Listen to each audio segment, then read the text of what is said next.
Hey,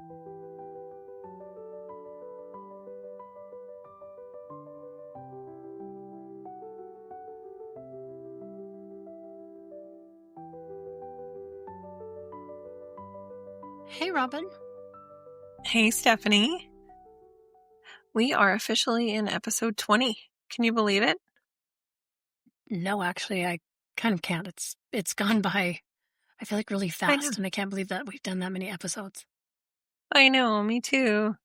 And before we jump in, we just want to thank all of you who've been listening. And again, it's been a lot. This series has brought up big feelings, powerful reflections, and some really beautiful messages. And we're so grateful to be on this ride with y'all. Thank you. Since we started this podcast, we've seen thousands of downloads and connected with listeners all over the world. It's been incredible to witness how many of you resonate with this conversation about healing, regulation, and coming back to self. In our last episode, we explored what it means to repair the relationship with self, how we begin to rebuild trust, and show up with more presence, regulation, and care. Today, we're extending that into our relationships. What happens when we start to show up differently with partners, friends, or family? What does it mean to trust ourselves in connection? How do we move toward secure relating when we grew up managing chaos, masking our needs, or becoming the emotional caretaker? This episode blends nervous system science, trauma and attachment work, and something we talk about often here, the felt sense of connection. Let's get into it.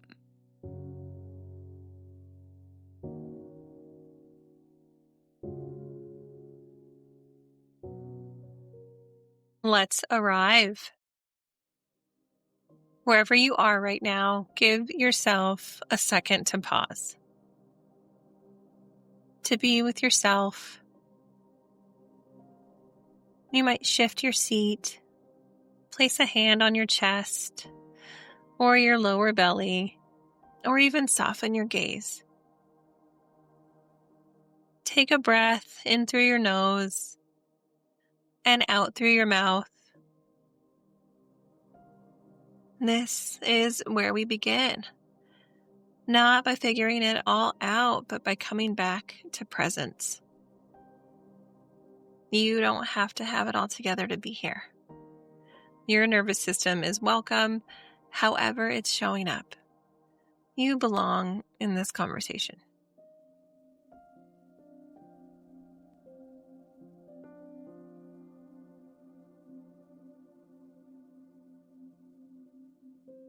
When we talk about self-trust in relationships, we have to start with the foundation. Most of us were taught to tune out our needs in order to keep the connection. Yes, and especially if you were emotionally unparented, your earliest relationships may have required you to override your instincts. To stay close, you had to stay small or perform, or manage someone else's emotions instead of learning to name your own. It does create a lot of confusion later in life. Why do I feel so anxious in this friendship? Why am I always doubting myself with my partner? Why does a calm relationship feel so boring? Because for so many of us, chaos was the blueprint. We learned to regulate to that inconsistency, to conflict, to tension, also including that emotional neglect. We became skilled at reading others, managing the emotional weather around us. And we really lost touch with our own internal cues. So when we begin healing, relationships can feel weird. Like our nervous system doesn't know what to do with that safety. We long for peace, but it can feel unfamiliar or even threatening. Absolutely. Peace is a foreign concept if you were born into chaos. And that's why this work has to be slow, gentle, curious. Mm-hmm.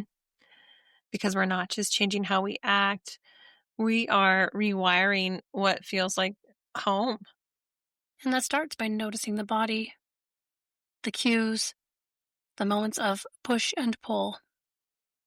and building a relationship with our own inner signals.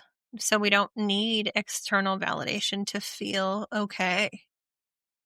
It's hard to trust yourself in a relationship when your earliest relationships taught you not to. Hmm. Right? And it's even harder when your body still responds as though chaos is that normal. That's why regulation is so important here. Not the fake calm, but the kind where you feel safe, safe enough to stay present to yourself, to trust yourself, even when it's hard. Exactly. We start building self trust when we stop abandoning ourselves to preserve the connection with others.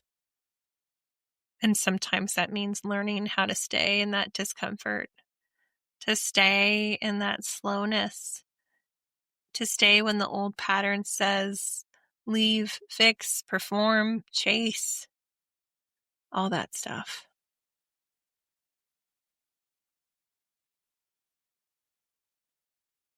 Here's your nervous system nugget for today.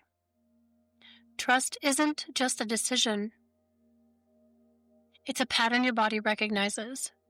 When we grow up with inconsistent or chaotic connection, our nervous systems learn to associate unpredictability with intimacy. Whew, that is some profound information. So even when someone is kind or steady, it might feel confusing or even boring. The good news is your nervous system can learn new patterns.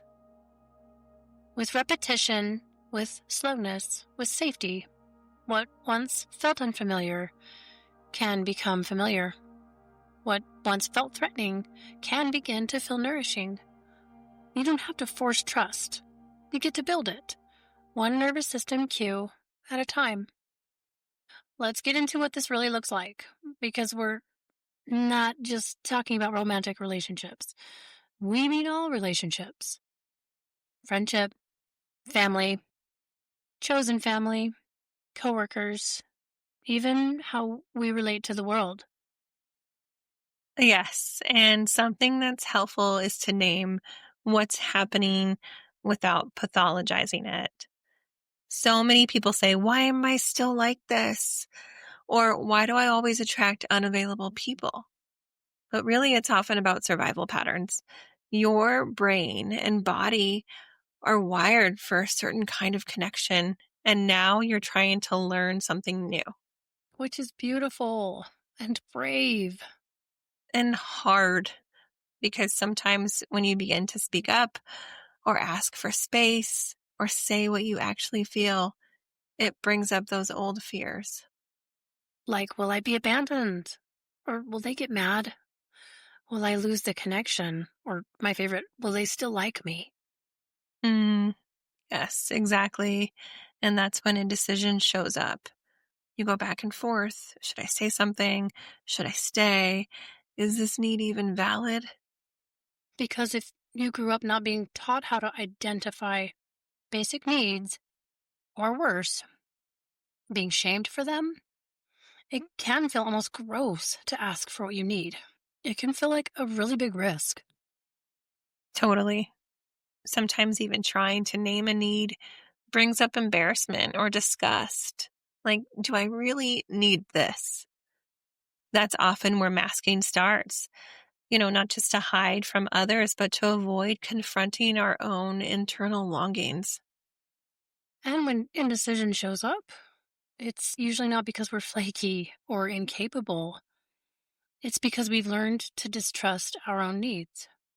The back and forth is often your nervous system just trying to stay safe. That's why even small acts of tuning in matter. When you pause to check in with your body or even name a subtle cue, you're saying, I'm allowed to listen to myself now. And when you start staying with yourself in those moments, something shifts. You begin to anchor internally, not just externally. So you're not as rocked by someone else's tone or their withdrawal. You can stay present to your truth, even if the other person is struggling. It is not perfect. Okay? It is not linear, but it's a path toward relational self-trust. Yes, it's the ability to recognize when your body is in a familiar fear loop and choose gently to do one thing differently. To pause before answering, to name a need, take a breath before apologizing for something that wasn't yours. To tolerate not knowing exactly what you feel, but still honoring the part of you that feels something. Yeah, absolutely. It's happening. You're feeling it, and so you get to repair. That's what that is. Not just with others, but yourself.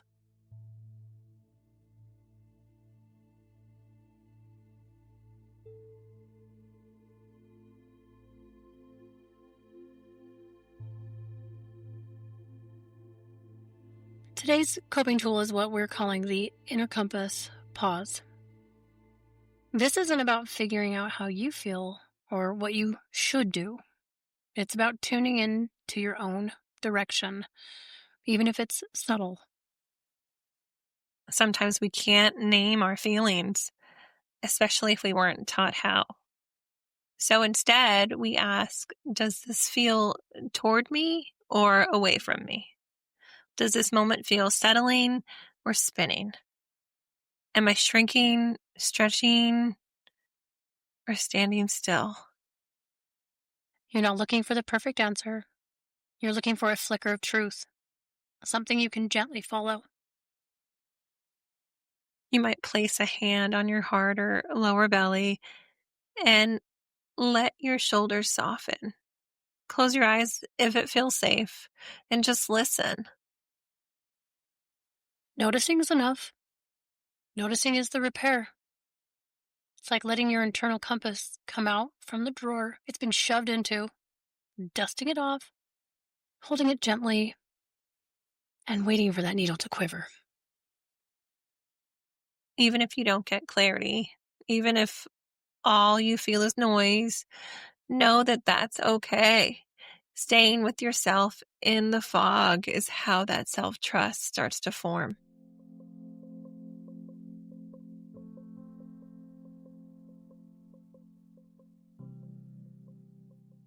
Here is your weekly reflection question.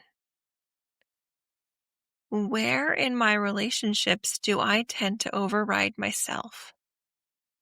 And what's one small way I can pause instead? Trying not to change everything, just to notice, just to stay. And that's where it starts.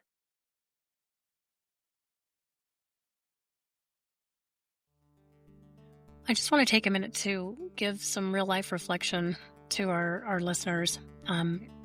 Many years ago, probably about 11, possibly 12, Robin and I were working in the same mental health office, and her office was across the hall. And I think we were both documenting. And I am someone that talks out loud to themselves. And I guess I wasn't really paying attention, but I suddenly heard her say from the other room, "What'd you say? Yo!" I was like, yo, and you were not paying attention. Yo, are you listening to yourself right now? Uh, I'm sure that there were some expletives, but oh, yes. Oh, yes. And I went, "What?" Clearly indicating, no, I am not paying attention to myself. So insult after insult, she finally, I guess, got fed up with it, which is fair because that's what a good friend does, is not put up with that. And she challenged me. I want you to try talking to yourself in a way that maybe, who would you never talk to like that? And I gave her a person in my life, a relationship.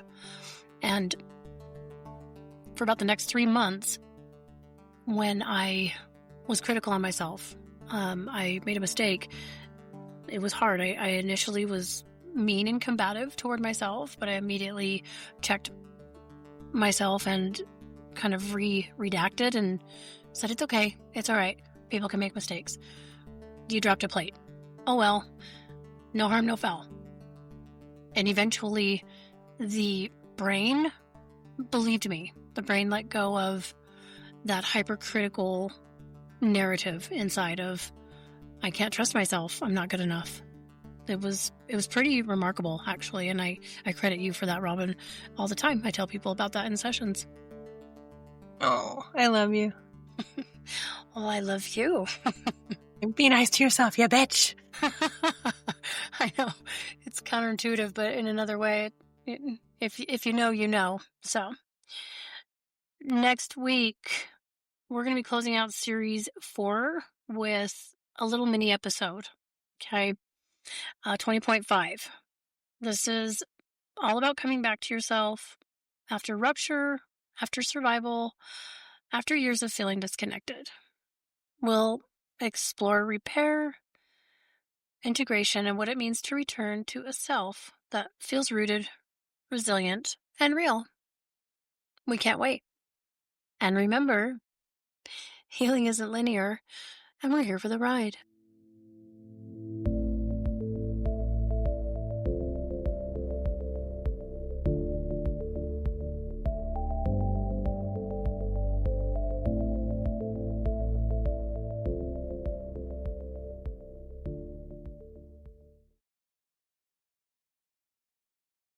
Thanks for sitting with us today. If something resonated, we'd love it if you shared the episode, left a review, or connected with us on social. We're 2 therapists walk into a podcast on most platforms. You can listen and subscribe wherever you get your podcasts. This podcast is for informational and educational purposes only. It is not therapy, does not replace therapy, and does not establish a therapist-client relationship. If you're in crisis, please reach out to a qualified mental health professional or call 988 in the U.S. Robin Green is a licensed therapist in Arizona, and Stephanie Edsall is licensed in Utah, but this podcast is intended for a general audience.